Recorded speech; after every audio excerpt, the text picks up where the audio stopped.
प्रणाम।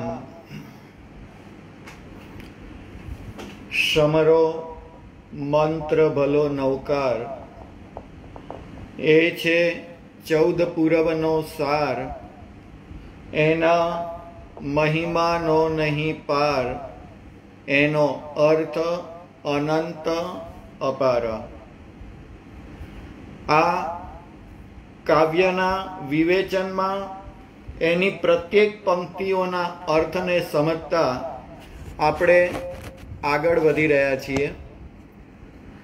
आ नानुं अमथुं काव्य पण एनी एक विशिष्ट शक्ति छे। आ काव्य बोलवा मात्रथी पण नमस्कार महामंत्र प्रत्येकनो एक भाव प्रगटे छे। आ काव्य बोलवाथी एक नवकार महामंत्र प्रत्येनो सद्भाव श्रद्धा ए वधे छे।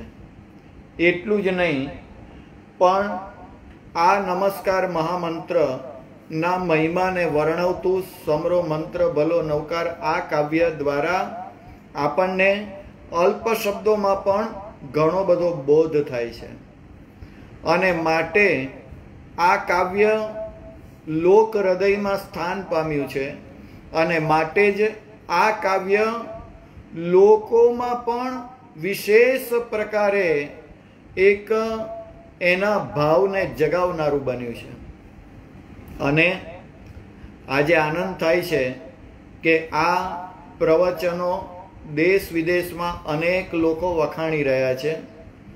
मतलब वखाण एटला माटे थाय छे के व्यक्ति सारू बोले छे एटला माटे नहीं, पण जे तत्वो परमात्माना शासनना ए परमात्माना शासनना तत्वो रूच्या छे।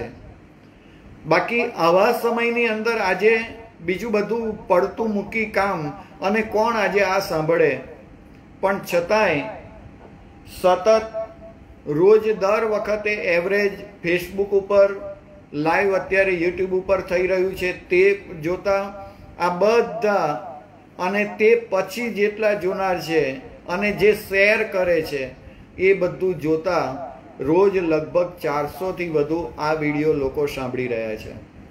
अने प्रत्येकना हृदयमां ए नमस्कार महामंत्र प्रत्येनो जे सद्भाव श्रद्धा ए और वृद्धिगंत पामी छे।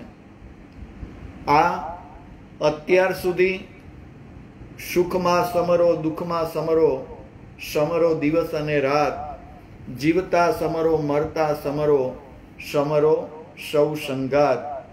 आ बधी पंक्तिओ द्वारा गई काले आपणे निसंदेह निशंक आ शब्द द्वारा उपरना प्रत्येक पदोने आपणे जोड़ी अने एनुं चिंतन कर्युं हतुं। आजे एना पछीनुं पद 68 अक्षर एना जाणो, 68 तीर्थ सार, 8 संपदा थी परमाणो, अड सिद्धि दातार। आ पंक्ति पहला तो 68 अक्षर एना जाणो, 68 तीर्थ सार। नवकारना प्रवचन में आपणे आगळ वात करी छे के आ प्रत्येकनी अंदर एक एक अक्षरोनी अंदर कया कया तीर्थो रहेला छे।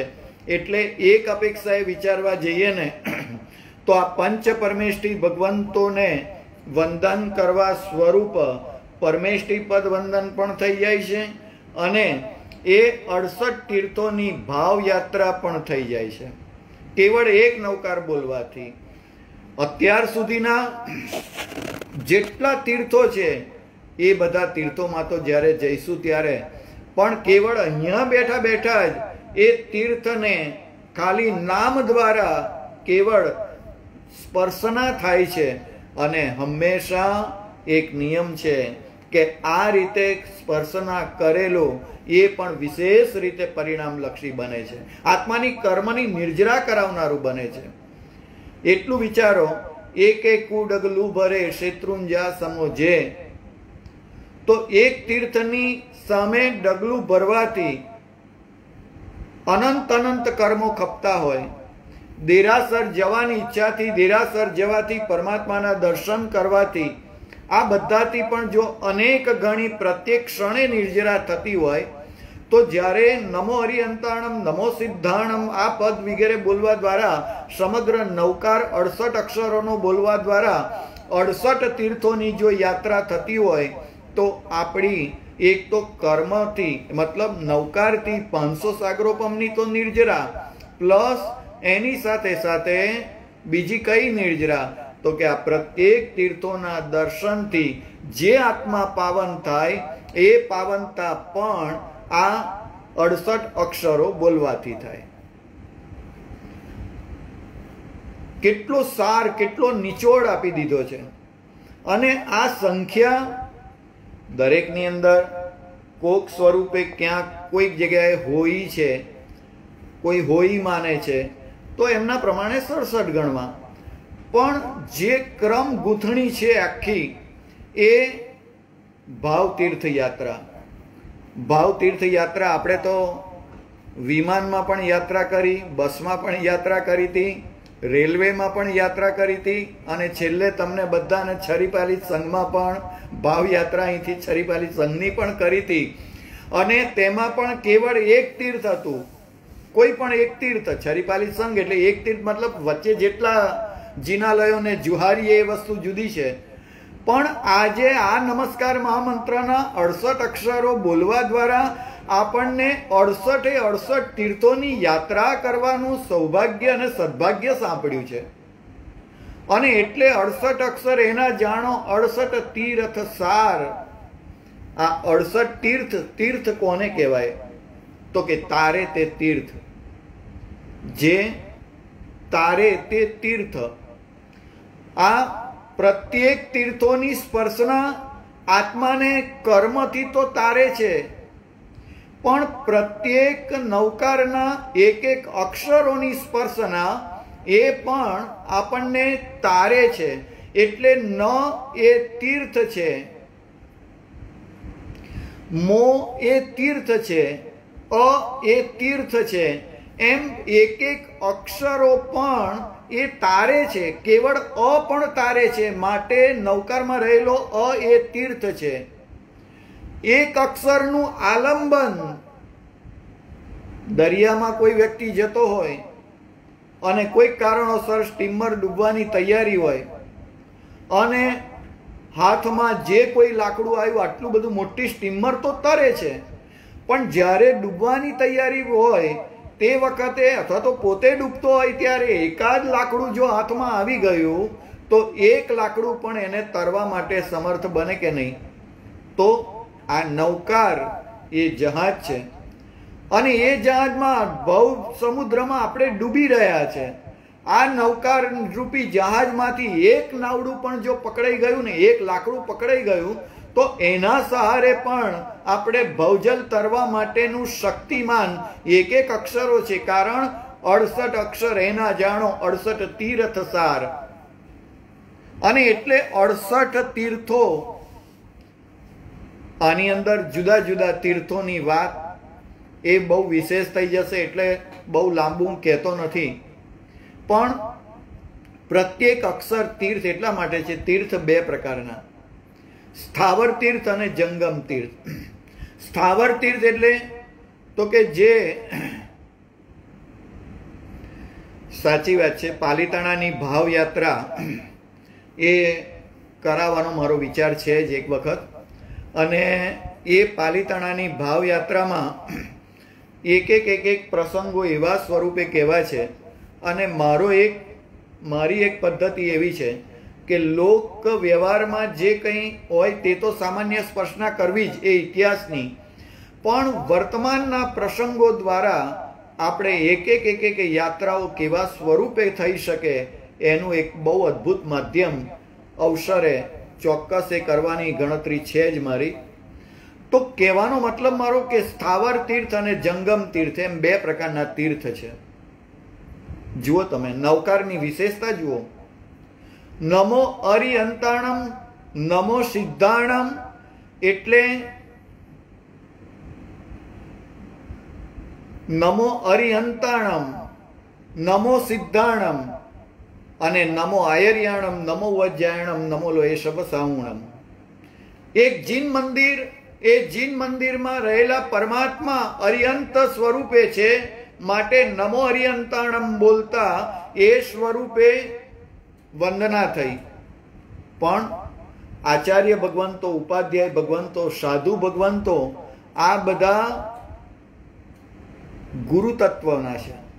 અને ગુરુ તત્વના હોવાના કારણે જ્યારે નમસ્કાર કરીએ છીએ જંગમ તીર્થ સ્વરૂપ, એટલે આચાર્ય ઉપાધ્યાયને સાધુ એ જંગમ તીર્થ સ્વરૂપ છે. એટલે 68 અક્ષર એના જાણો 68 તીર્થ સાર.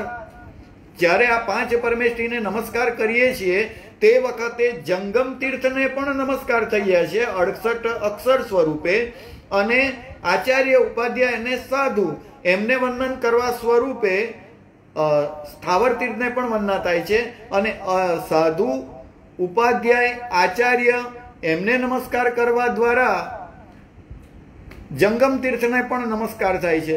એટલે એક તીર્થ, એક નૌકાર, એનાથી ફાયદો કેટલો? તો કે 68 તીર્થની યાત્રા કરવાથી જેટલું ફળ મળે એટલું 68 અક્ષર બોલવાથી ફળ મળે. આચાર્ય ઉપાધ્યાય સાધુ વગેરે ગુરુ ભગવંતોને 18 સહસ સાધુ વિધિસુ વાંદ્યા અધિકે હરખે, પછી નેમી સિને સરકેરા ઉભા મુખડા નિરખે. કૃષ્ણ મહારાજાએ 18,000 સાધુ ભગવંતોને વંદન કર્યા. અને તે વખતે કહે છે નેમનાથ ભગવાનને કે ભગવાન, અત્યાર સુધી 360 યુદ્ધ સંગ્રામો થયા, પણ આટલો થાક મને ક્યારે લાગ્યો નથી. આટલો થાક મને કેમ લાગે છે? અને તે વખતે નેમી કહે તુમે 4 નિવારી 3 તણા દુઃખ રહ્યા. કૃષ્ણ કહે હું ફરી ફરી વાંધું હર્ષ ધરી મન હૈયા. અરે નેમનાથ ભગવાન કહે કે અરે ભાઈ, તે તો 4 કર્મનો થાક ઉતાર્યો છે. મતલબ કે 18,000 સાધુ ભગવંતોને વંદન કરવાથી નિર્જરા કેટલી થઈ? તો કે 7મી નરકમાં જવાના હતા. પણ આ જંગમ તીર્થ સ્વરૂપ સાધુ ભગવંતને વંદન કરવા દ્વારા એમને એટલું પ્રકૃષ્ટ પુણ્ય પેદા કર્યું, એવા શુભ કર્મો થયા કે જે 4થી નરક સુધી, નેમી કહે તુમે 3 નરક, 3જી નરક. અને હવે નેમનાથ ભગવાનને કહે છે કૃષ્ણ મહારાજા કે તો હું ફરી ફરી વાંધું હર્ષ ધરી મન હૈયા. ત્યારે ભગવાન કહે છે કે નેમી કહે ટાળ્યા ન ટળે. હવે એ ન થઈ શકે. કેમ? તો કે અત્યાર સુધી તે જે વંદન કર્યું એ વંદન કોઈ પણ જાતની અપેક્ષા વિનાનું હતું. કે દેવ, ગુરુ અને ધર્મ, એમાં આ ગુરુ તત્વ છે, પંચમહાવ્રત ધારી છે. એમની આગળ હું ક્યાં મેરુ પર્વત અને ક્યાં રાઈનો દાણો. અને એટલે અહોભાવ પૂર્વક દરેકને વંદન કર્યું. કોઈ જાતની અપેક્ષા નથી. પણ હવે જે વંદન થાય ને એ તો અપેક્ષા વાળું થઈ જાય. અને એટલે જો કે એના બીજાય કારણો છે કે એક વખત કર્મ જે નિકાચિત થઈ ગયું ને, બંધાઈ ગયું, પછી એમાં કોઈ જાતનો ફેરફાર ન થાય. ઘણા લોકો એવું બોલે છે કે આ 8મી નરક તોડી અને આયુષ્ય એનું બીજું કર્યું. એવું ક્યારેય ન બને. એવું ઉત્સૂત્ર પ્રરૂપણા ન થાય. કારણ કે એ ઉત્સૂત્ર પ્રરૂપણા આજ સુધી ક્યારે એવું નથી બન્યું કે બંધાયેલું આયુષ્ય એ તૂટી અને બીજું કોઈ આયુષ્ય બંધાઈ ગયું હોય. એવું ન ભૂતો ન ભવિષ્યથી એવું ક્યારેય બનતું નથી. વિચારો, શ્રેણિક મહારાજા સમ્યક્ત્વ નતા પામ્યા તે પહેલા એમણે આયુષ્યનો બંધ કરી દીધેલો, અને આયુષ્યનો બંધ કર્યા પછી ક્ષાયિક સમ્યક્ત્વ પામ્યા. હવે ક્ષાયિક સમ્યક તો કોને કહેવાય? તો કે તે જ ભવમાં એ સમ્યક એને તે જ ભવમાં મોક્ષે લઈ જાય. કારણ કે એ આત્મા કર્મનો ક્ષય કરતો કરતો આગળ વધે છે. આ ક્ષાયિક સંકિતિ. અને એટલે જે ક્ષાયિક સંકિતિનો ધણી એવા શ્રેણિક મહારાજા પણ જો પૂર્વ આયુષ્ય બંધાઈ ગયેલું તો પણ હવે એમાં કોઈ ફેરફાર ન થાય. અને એટલે આ નવકાર બોલવાથી આપણને સ્થાવર તીર્થ, જંગમ તીર્થ બંને પ્રકારના તીર્થોની સ્પર્શના થાય છે. એક જંગમ તીર્થ સ્વરૂપ સાધુ સાધી ભગવંતોને કરાતું વંદન જો નરકના દુઃખોને નિવારી શકતું હોય, એટલું જ નહીં પણ તીર્થ સ્વરૂપની એ યાત્રા એ વિશેષ રૂપે આપણા આત્માના વિશેષ પ્રકારે કર્મોનું પણ જો નિવારણ કરી શકતું હોય તો આ નવકાર એને બોલવાથી કેટલું અદ્ભુત પરિણામ કેવળ મળે છે. અને એટલે હું કહું કે આ નવકારમાં શું નથી. આ નવકારની અંદર કોઈ પણ દર્દનું નિવારણ નવકાર છે, કોઈ પણ દુઃખનું નિવારણ નવકાર છે, આત્મામાં લાગેલા અનંત અનંત દોષોનું નિવારણ પણ નવકારમાં છે. એટલું જ નહીં પણ આ વિશ્વની તમામ ભૌતિક સુખ સામગ્રી પણ આપવાની તાકાત આ નવકારમાં છે. એ સામગ્રી મળ્યા પછી એમાં ભોગવટાનો ભાવ ન આપવો અને રાગ દશાથી અલિપ્ત રહેવા માટે પણ આ નવકારના જ સહારાની જરૂર છે. નવકાર ગણવાથી જે પુણ્ય બંધાય છે ને એ પ્રશસ્ત પુણ્ય બંધાય છે અને માટે પુણ્યનું બંધી પુણ્ય સ્વરૂપ બંધાય છે કે એ પુણ્ય જ્યારે ઉદયમાં આવે તે વખતે બીજું નવું પુણ્ય ઉદયમાં લાવે. અને માટે 68 અક્ષર એના જાણો 68 તીર્થ સાર. આ 68 અક્ષરની ગૂંથણી પણ બહુ અદ્ભુત છે. આપણે ત્યાં એક તપ આવે છે, આપને ખ્યાલ હોય તો, 4 8 10 2 સૂત્રમાં પણ આવે છે. 4 8 10 2 વંદીય જીણવરા 24 પરમઠ નિઠ્ઠી 8 સિદ્ધા સિદ્ધિમ મમ દિશંતુ. તો 4 8 10 2 એટલે શું? તો કે જે વખતે ગૌતમ સ્વામી અષ્ટાપદ પર્વત ઉપર પોતાની શક્તિથી જ્યારે ચડ્યા અને તે વખતે જે પ્રતિમાના દર્શન થયા એમને, સૌથી પહેલા 4 એટલે 44, પછી એમથી ઉપર ગયા એટલે બીજી 8 પ્રતિમાઓને જોતા નમો જીરાણમ એટલે 8, ત્યાર પછી 10, બીજી 10 પ્રતિમા અને તે પછી 2 પ્રતિમા એટલે 4 8 10 2. આ પ્રમાણે અત્યારે તપ પણ ઘણા લોકો કરતા હોય છે. તો એ 4 8 10 2 એમાં કેટલા કેટલા તીર્થંકરોને કઈ રીતે વિવિધ રીતે ગણતરી કરીને કેવી રીતે નમસ્કાર કરવામાં આવ્યો છે એનું આપણે ત્યાં આખો ગ્રંથ એટલે કે પુસ્તક છે આખું, કેવળ 4 8 10 2. આજે આ નમસ્કાર મહામંત્રની અંદર 68 અક્ષર એના જાણો એ પદ માટે હું થોડું આજે વિચારતો હતો અને સહજ રીતે મને એક ચિંતનમાં આવ્યું કે આ જેમ 4 8 10 2 એમાં પણ જો વિવિધ રીતે નમસ્કારણીય તત્વો રહેલા હોય તો આ 68 અક્ષરોની ગૂંથણીમાં પણ કંઈક અદ્ભુતતા તો છે જ. અને તે વખતે ખ્યાલ આવ્યો કે આ 68 અક્ષર, હવે નવકારના 9 પદો છે એટલે આજે 68 અક્ષરની 9 વિશેષતાઓ તમને હું કહેવાનો છું. આ 68 અક્ષર ઉપર જ 9 વિશેષતાઓ રહેલી છે. આ આંકડાની ગૂંથણીમાં 9 જાતના રહસ્યો રહેલા છે, એને આજે સમજવું છે. સૌથી પહેલા તો સૌથી પહેલા 68, અને એનો તો જવાબ મળી ગયો કે 68 અક્ષર એના જાણો 68 તીર્થ સાર. એટલે 68 અક્ષર 68 તીર્થના વનના સ્વરૂપ છે. પહેલા આ એક વાત. બીજું, 68 ને તમે ઉલટાવો એટલે 86 થાય અને કરેમી બનતે સૂત્રના અક્ષર પણ 86 છે. એના અક્ષર પણ 86 છે. એટલે 86 નો અર્થ શું થયો કે નવકાર ગણનારો અવિરતી વાળો પણ દેશવીરતીમાં આવે અને આ 5 પરમેષ્ઠીને કરાતો નમસ્કાર એને દેશવીરતીમાંથી પણ સર્વવીરતીમાં લાવે. એટલે 86 એટલે 68 અક્ષરથી જો પુણ્યનો અનુબંધ થાય છે તો 86 અક્ષરથી એટલે કે વીરતીથી આત્મામાં આવતા કર્મોનો સંવર થાય છે. પેલામાં આશ્રવ તત્વ આવ્યું, કારણ કે જ્યારે પરમાત્માના દર્શન કરીએ પુણ્યનું કારણ બને, શુભ કર્મનો આશ્રવ, અને અહીંયા અશુભ કર્મની નિર્જરા થઈ. તો 86 અક્ષર. હવે 68 અક્ષર છે એટલે 6 ગુણ્યા 8 મલ્ટીપ્લાય કરો. આ ત્રીજી રીત. મલ્ટીપ્લાય કરો એટલે 48 આવે. 8 છંગ 48. જે વ્યક્તિ નવકાર ગણે, આપણે સાંભળીએ છીએ ગીતની અંદર કે નરક નિગોદ તિર્યંચના દુઃખ એ વાર હતો. હવે તમે વિચારો કે તિર્યન ગતિના ભેદ કેટલા? તો કે 48. એટલે જે વ્યક્તિ આ 68 અક્ષરનો નવકાર ગણે એ 48 તિર્યંચની યોનિમાં એનો ક્યારેય જન્મ ન થાય. મતલબ જે વ્યક્તિ નવકાર ગણે એ વ્યક્તિ 48 પ્રકારની યોનિમાં, 48 તિર્યનની યોની જે ગણાય એમાંથી પણ એ મુક્તિ મેળવે.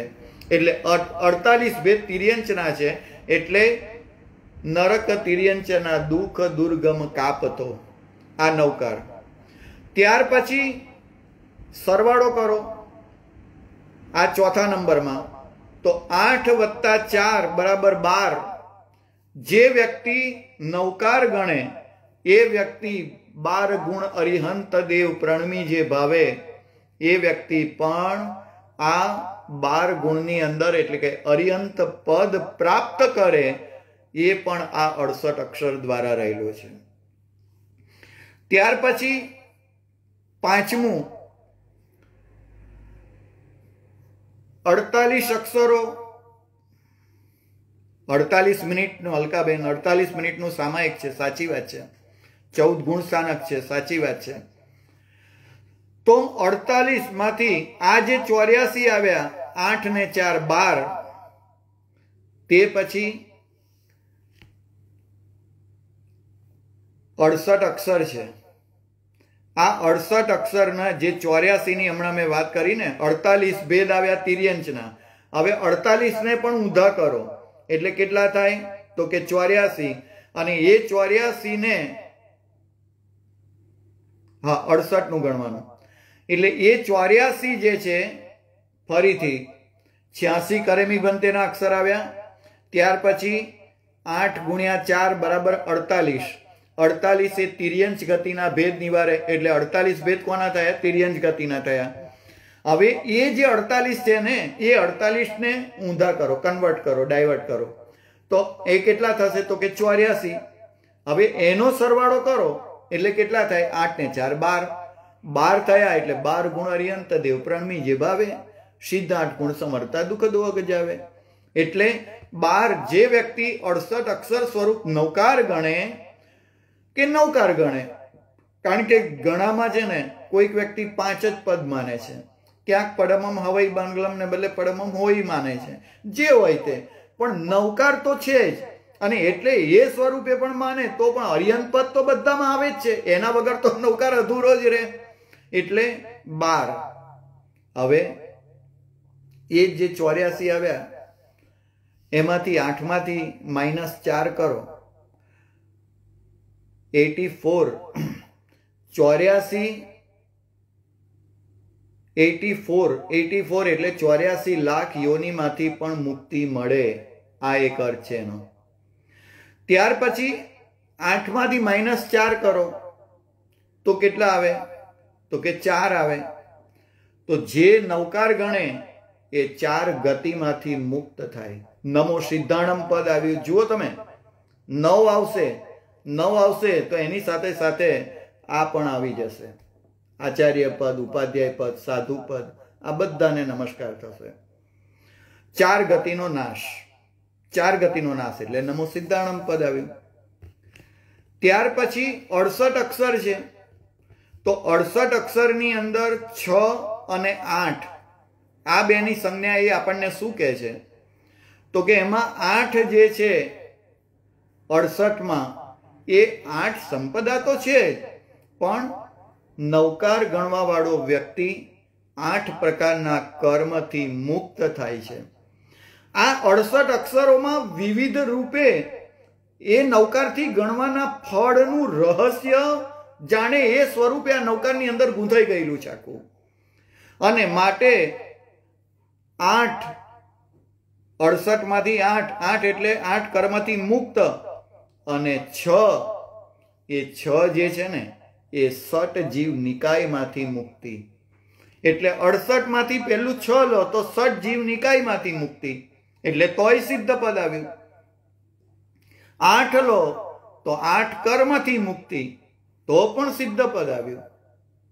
બીજું એ જ રીતે દાખલા તરીકે 68 અક્ષર છે તો 8 ને 2 10, 10 અને બાકીના 4 એટલે 14 આવ્યા। તો એ પણ 14 ગુણસ્થાનક માંથી 14 ગુણસ્થાનકથી પણ પર, કારણ કે સિદ્ધ ભગવંતોને કોઈ ગુણસ્થાનક નથી, એટલે 14 ગુણસ્થાનકને પસાર કરીને ગુણસ્થાનક રહિત પણ પૂર્ણ ગુણથી યુક્ત, ગુણસ્થાનકથી રહિત પણ પૂર્ણ ગુણથી યુક્ત એવું પદ જે પામે તે, એટલે 68 અક્ષર દ્વારા પહેલા એને પણ પ્રણામ થયો। ત્યાર પછી 68 એને ઊંધું કરી નાખો, 68 ને ઊંધું કરો એટલે કેટલા થયા? 86। 86 સટ જીવ દીનાબેન, સટ જીવ એટલે શું? સટ જીવ એટલે 6 જીવ નિકાય। આપણે ત્યાં પૃથ્વીકાય, અપકાય, તેવકાય, પૃથ્વીકાય, અપકાય, તેવકાય, વાવકાય અને વનસ્પતિકાય, આ 5 થયા। અને ત્રસકાય એટલે એ 6 જીવ નિકાય કહેવાય। એટલે 5 સ્થાવર અને 1 ત્રસ, આ 5 વત્તા 1 બરાબર 6, એટલે સટ જીવ નિકાય એને કહેવાય। તો કહેવાનો મતલબ કે સટ જીવ નિકાયમાંથી પણ મુક્તિ આપે, 8 કર્મથી પણ મુક્તિ આપે। ત્યાર પછી 68 ને ઉલટાવો એટલે 86 આવ્યા। હવે 86 માંથી 8 એમાંથી -6 એ કરો એટલે કેટલા આવે? તો કે 2 આવે। 2 આવ્યા એનો અર્થ એ થયો કે જે વ્યક્તિ નવકાર ગણે એ જીવમાંથી શિવ પદની પ્રાપ્તિ કરે। જીવ એમાંથી બીજું પદ શિવ અંતિમ, તો જીવ અને શિવ એ પદની પ્રાપ્તિ કરે। પણ 68 છે એના અડધા કરી નાખો, 68 અક્ષર એના અડધા, તો કેટલા થાય? તો કે 34। આ 34 એ શું છે? તો કે 34 અતિશયો છે। 34 અતિશય, તો 34 અતિશયો યુક્ત કોણ? તો કે અરિહંત પરમાત્મા। એટલે નમસ્કાર કોને થયો? અરિહંત પરમાત્માને નમસ્કાર થયો। અરિહંતોએ કોની પ્રરૂપણા કરી છે? તો કે સિદ્ધત્વ માટેની, એટલે એ અપેક્ષાએ બીજો નમસ્કાર સિદ્ધ ભગવંતોને થયો। પણ અરિહંત પરમાત્મા જે અરિહંત પદ પામે છે, તીર્થમ કરોતિ ઇતિ તીર્થંકર, જે તીર્થની સ્થાપના કરે તે તીર્થંકર, તો એમણે જે સ્થાપના કરી છે એમાં કોની સ્થાપના સૌથી પહેલા કરી? તો કે સાધુની। અને સાધુ પદમાં 3 આવી ગયા, આચાર્ય, ઉપાધ્યાય અને સાધુ, કારણ કે ગણધર ભગવંતો આચાર્યમાં આવે। એમના સહ અંદર જે કોઈ સંયમ જીવનમાં જે કોઈ પ્રશ્ન હોય, અથવા તો સંયમ જીવન લેનારને સ્થિરતા, આ બધું કાર્ય ઉપાધ્યાય ભગવંતોનું હોય। માટે બીજો નમસ્કાર, એટલે એક અરિહંતને નમસ્કાર થયો ને, એટલે સિદ્ધ, આચાર્ય, ઉપાધ્યાય અને સાધુ એને પણ એ સ્વરૂપે નમસ્કાર થયો। બરાબર છે? ખ્યાલ આવશે ને? તો આ રીતે ટોટલ 9 આ આવ્યા। આમ તો છે ને મારો વિચાર એવો હતો કે 9 ની અંદર સૌથી પહેલા 12 રીતે ઘટાડીએ, પછી સિદ્ધ 8 ગુણ સમરતા, આચાર્ય ગુણ 36, તો ત્રીજું 36, 68 માંથી 36 કઈ રીતે આવે તે રીતે, પણ વિવિધ રીતે ગણતા થોડું મને લાગ્યું કે ઊંડું પડશે। પણ આ એક 9 પદ છે નવકારના, માટે 68 અક્ષરની 9 વિશેષતાઓ આ સ્વરૂપે જણાવી। 68 અક્ષર એના જાણો, 68 તીર્થ સાર, 8 સંપદાથી પરમાણો, 8 સિદ્ધિ દાતાર. અને એટલે 68 અક્ષર, એમાં તે અક્ષરથી જે તીર્થો શરૂ થતા હોય ને એને તો નમસ્કાર થાય છે, પણ એ અક્ષરથી શરૂ થતા વર્તમાનના પણ કોઈ પણ તીર્થો હોય તો એને પણ નમસ્કાર. વર્તમાનના એટલે કે તે પછી સર્જાયા હોય તીર્થો કે જેને આપણને નામ હજી ખબર નથી કદાચ, તો એક અપેક્ષાએ વિચારવા જઈએ ને તો 68, અને એમાં 2 પ્રકાર પડે. આ તીર્થ 2 જાતના છે. તીર્થ તો જંગમ અને સ્થાવર, એમાં સ્થાવર તીર્થમાં પણ 2 પ્રકાર. કયા? તો કે જે શાશ્વતાજીન ચૈત્ય છે અને બીજા અશાશ્વતાજીન ચૈત્ય છે. એટલે જ્યારે અહીંયા નમસ્કાર કરવામાં આવે છે તે વખતે આ બંનેને નમસ્કાર થયો. કેટલું એક ખાલી પદ આપી દીધું કે 68 અક્ષર એના જાણો, 68 તીર્થ સાર. આ એક કેવળ આટલા પદની અંદર પણ જો આટલો મહિમા બતાવ્યો હોય તો પહેલી પંક્તિ જે આપણે બોલીએ છીએ એના મહિમાનો નહીં પાર, એનો અર્થ અનંત અપાર. એ વાત સત્ય જ હોય, કારણ કે એનો અર્થ અનંત છે, અપાર છે. આવા કેટલાય અર્થો નીકળી શકે. તમે એટલું તો વિચારો કે 44 8 10 2 એના ઉપર પણ જો આખું પુસ્તક વિવિધ રીતે ગણતરીથી કોને કોને વંદના થાય છે એને જો એ સ્વરૂપે થતું હોય તો આ 68 અક્ષર છે ને, 68 અક્ષરમાં વિવિધ રીતે, પછી એને કોઈક અક્ષરને આમ ઉમેરવાનું, આ રીતે કરવાનું, એ રીતે ઘટામણી, પણ આ 68 ની ઇર્દ ગિર્દ રહે તો 52 નંદીશ્વર દીપને ચૈત્યને પણ વંદના થાય છે. આનાથી ટોટલ 108 ગુણ છે ને એની પણ ગણતરી 68 અક્ષરથી થાય છે. એટલું જ નહીં, પણ જે ઉત્કૃષ્ટ પદ જે કંઈ કીધા છે આપણે ત્યાં, આ પંચ પરમેષ્ઠી સ્વરૂપ, એટલે કેવળ 5ની પણ ગણતરી આની અંદર થાય છે. કેવો અદ્ભુત નવકાર આપણને મળ્યો છે. અને એટલે જે સ્વરૂપે જ્યારે નવકાર ગણીએ ને ત્યારે પ્રત્યક્ષ સ્વરૂપે પણ પરોક્ષ રૂપે પણ સહજ રીતે આટલા કર્મોની નિર્જરા આપણી અવશ્ય થતી હોય છે. હવે જ્યારે આપણે બોલીશું ને કે 68 અક્ષર એના જાણો, 68 તીર્થ સાર, ત્યારે આપણને આ 68 અક્ષરોની ગૂંથણીનું રહસ્ય એ પણ ખ્યાલ આવશે. અને માટે કહેવાનો મતલબ મારો એક જ છે કે આ 68 અક્ષરો એના જાણો, 68 તીર્થ સાર. ચાલો હવે તારે તે તીર્થ આપણે 2 રીતે તરવાનું છે. એક 6 માંથી મુક્તિ મેળવવાની છે અને એક 8 માંથી મુક્તિ મેળવવાની છે. તમે કહેશો કે 6 એટલે સડ આવશ્યક, અરે મિચ્છામી દુક્કડમ, સડ એટલે સડ જીવ નિકાય. તમે કહેશો કે 8 એટલે 8 કર્મ, એ તો તમે કહી દીધું, પણ ના, 6 રીતે મુક્તિ અને 6 રીતે ગુણની પ્રાપ્તિ, 8 રીતે મુક્તિ અને 8 રીતે ગુણની પ્રાપ્તિ. 8 છંગ 48, 48 ને પણ 8 ને 4 ગણો એટલે 12, 12 ગણો પણ 2 ને 1, એ 12 માંથી 2 વત્તા 1 કરો એટલે 3 આવ્યા. તો એ 3 નું પણ અર્થઘટન છે આખું. આ એનું વિશેષ વિવેચન એ ચોક્કસ આવતીકાલે કરીશ, આજ 68 અક્ષરમાંના આગળમાં.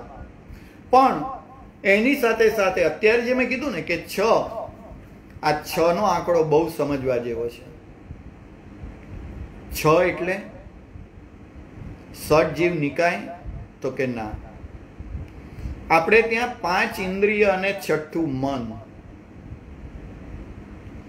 જે વ્યક્તિ નવકાર ગણે એ 5 ઇન્દ્રિયોને વશમાં રાખી શકે અને 6ઠા મનને વશમાં રાખી શકે.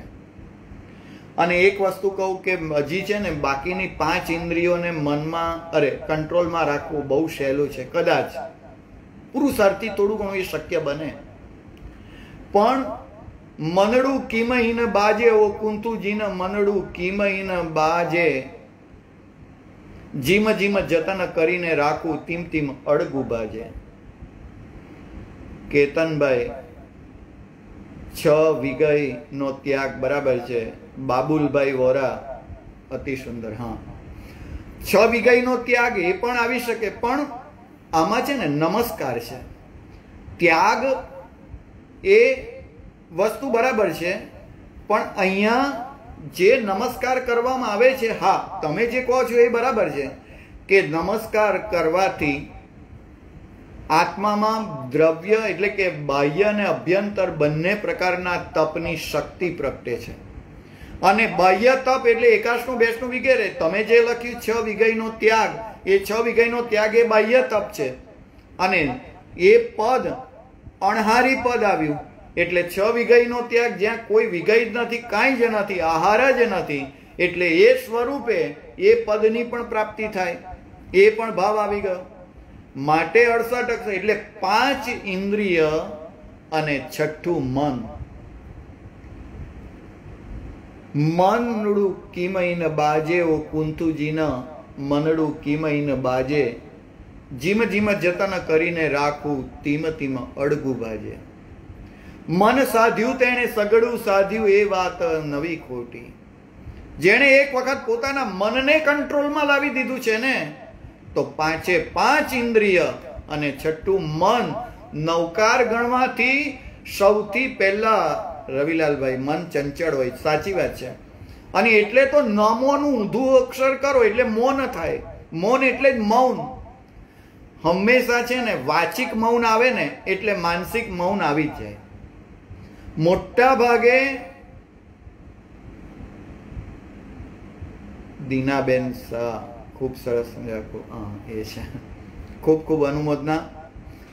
સમજાવવાની શૈલી કદાચ, પણ મને તો હું તમારી અનુમોદના કરું છું કે તમે સમજી શકો છો અને તમને આટલું સમજવાની ઉત્કંઠા અને જિજ્ઞાસા છે. એક વસ્તુ કહું, હું અહીંયા એકલો બેસી રહ્યો અને એકલું ખાલી મોબાઈલની સામે બોલ્યા કરું, વ્યુઅર્સ એક પણ ન હોય, તો એનો મતલબ શું? સાચી વાત છે. વર્ષાબેન મહેતા મન જ નચાવે છે. આ બધું આખું જે કંઈ ધમાસાણ છે ને એ મનનું જ છે આખું. અને એટલે સૌથી પહેલા નમો શબ્દ દ્વારા પણ મનને કંટ્રોલમાં લાવ્યા. કારણ કે નમોનું ઊંધું મૌન, મૌન એટલે મૌન. 5 ઇન્દ્રિય અને 6ઠુંનું મૌન એ પણ અહીંયા જો 68 અક્ષરમાંથી 6 એ સ્વરૂપે પાછું આવી ગયું. તો તે રીતે તો કહેવાનો મારો ભાવ કે તે એક 6 એ રીતે, અને ત્યાર પછી 8. આ 8 છે ને એ બહુ સમજવા જેવું છે. કઈ રીતે? તો કે અલકાબેન શાહ 6 લેશિયા. સાચી વાત છે. જે વ્યક્તિ લેશિયામાંથી અલેશી બને. લેશિયા એટલે સ્વભાવ, જન્મજાત આપણો એક સ્વભાવ હોય છે. કોઈ વ્યક્તિ જન્મથી જ પ્રકૃતિ ઠંડી હોય, કોઈ ઉગ્ર હોય, તો કૃષ્ણ નીલ કાપો તેજો પદ્મ શુક્લ આમાંથી છેક નીચે લાવે એટલે શુક્લ લેશિયામાં લાવે. સાચી વાત છે દીપ્તિબેન કે મનની સ્થિરતા માટે શું કરવું, પણ હંમેશા એક નિયમ છે, સાચું કહેજો, કે આપણે જે ઘરમાં બેઠા હોય એ ઘર બહુ હલ્યા જ કરતું હોય તો શું કરીએ? બીજી કોઈ જગ્યાએ જઈ શકાય એમ નથી. તો એનો જે પાયો સ્ટ્રક્ચર છે ને એ જ મજબૂત કરીએ આપણે. એટલે સૌથી પહેલા એ પાયાને મજબૂત કરીએ. પાયો જો મજબૂત થશે તો સ્ટ્રક્ચર પછી હાલવાનું નથી.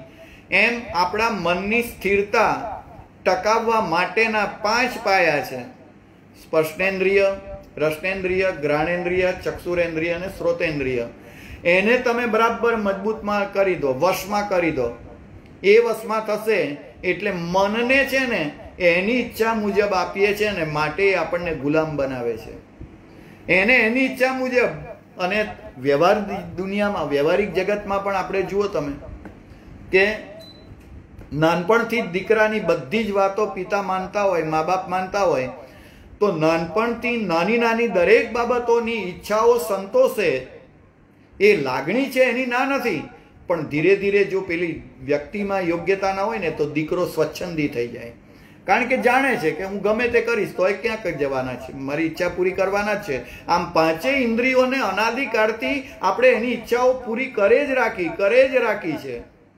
અને એટલે પાંચેય ઇન્દ્રિયો સ્વચ્છંદ બની ગઈ છે.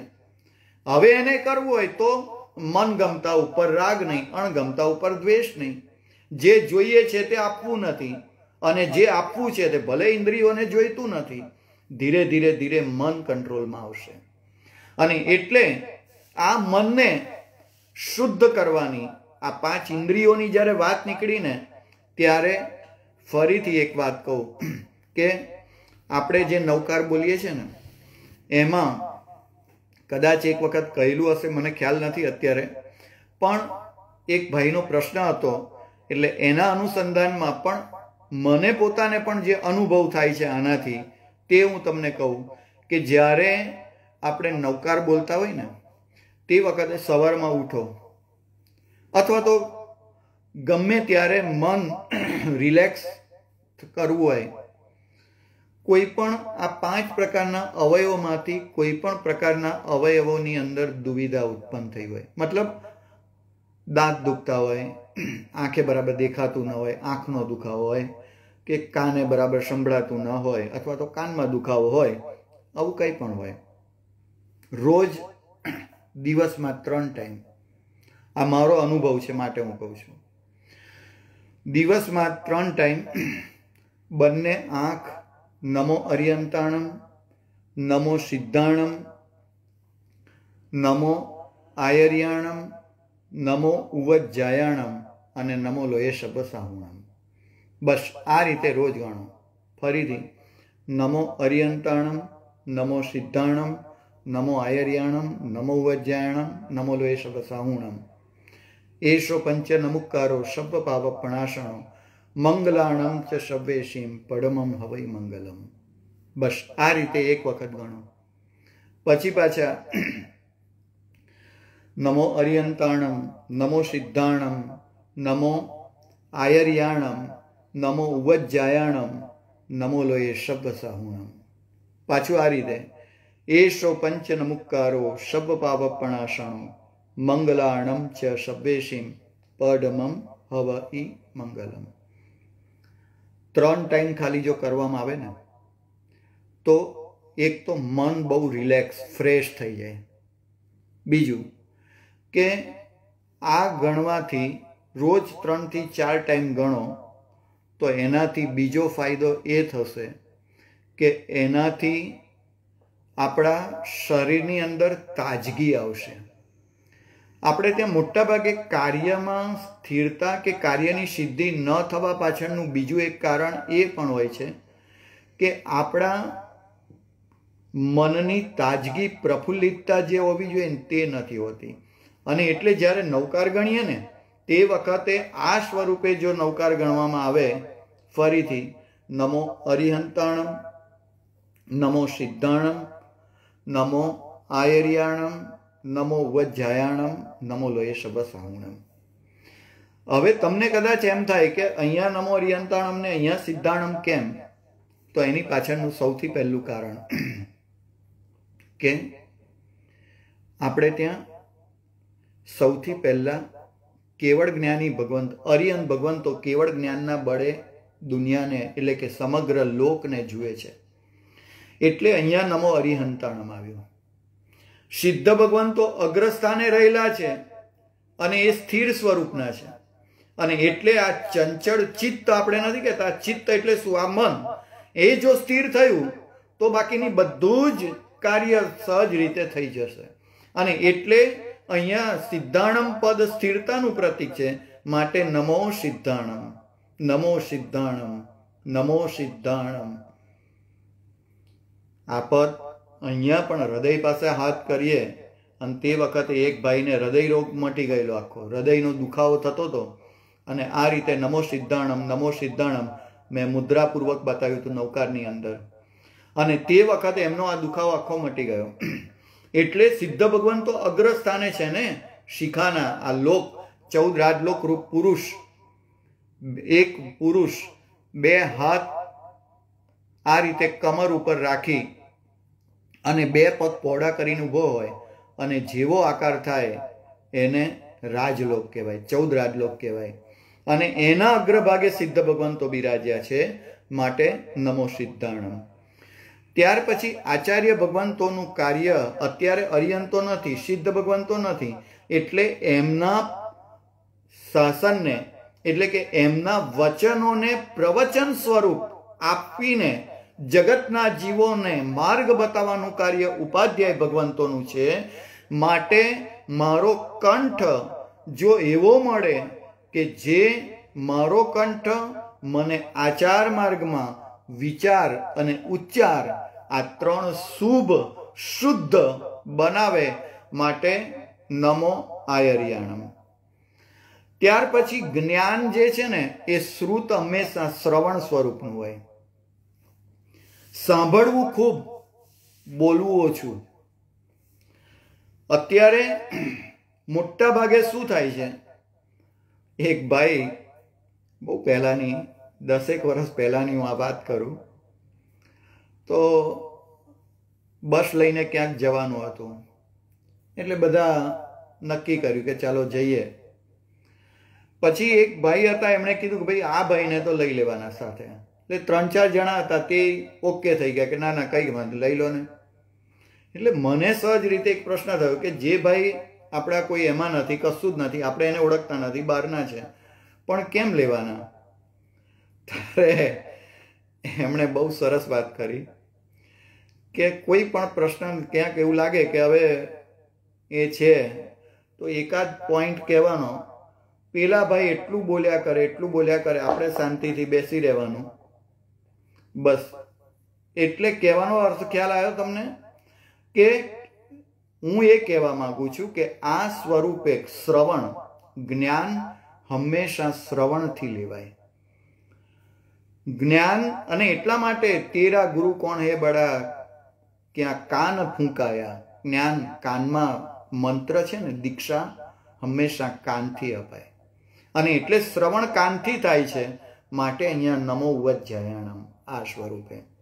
અને હૃદય, કારણ કે આ પાપમય સંસાર છોડી શ્રમણ હું ક્યારે બનું. આ પાપ શેનાથી થાય છે? તો કે હિંસાથી થાય છે. અને હિંસા મારે નથી કરવી એવો હૃદયનો કૂણો પડેલો ભાવ એ માનવને મુનિપદ અપાવે છે. અને માટે મુનિપદ એટલે નમોલો એ શબ્દસાહુણમ. ખ્યાલ આવ્યો? ફરીથી આ રીતે જો ગણવામાં આવે તો આપણને એનર્જી પ્રાપ્ત થાય, શક્તિ પ્રાપ્ત થાય, આપણને એક એવું સત્વ એવું પ્રાપ્ત થાય કે જેના બળે આપણે કોઈ પણ કાર્ય કરવામાં સહજ રીતે સક્ષમ બનીએ. તો કહેવાનો મારો ભાવ એક જ છે કે આજે 68 અક્ષર એના જાણો, 68 તીર્થ સાર, એના ઉપર આજે આ વિવેચન કર્યું. અને હવે આવતીકાલે બરાબર 9:45 વાગે પુનઃ મળીશું. પણ તે પહેલાં હવે એક થોડી ક્ષણ માટે આજે નવકારને જ્યારે આટલો માણ્યો છે તો એ નવકારનું ભાવયુક્ત ગીત 2 મિનિટનું છે, ફક્ત સાંભળીએ. 2 હાથ જોડી, આંખો બંધ.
આવતીકાલે પુનઃ મળીશું. આપ સૌને હેમંત શાહના પ્રણામ. જય જીનેન્દ્ર.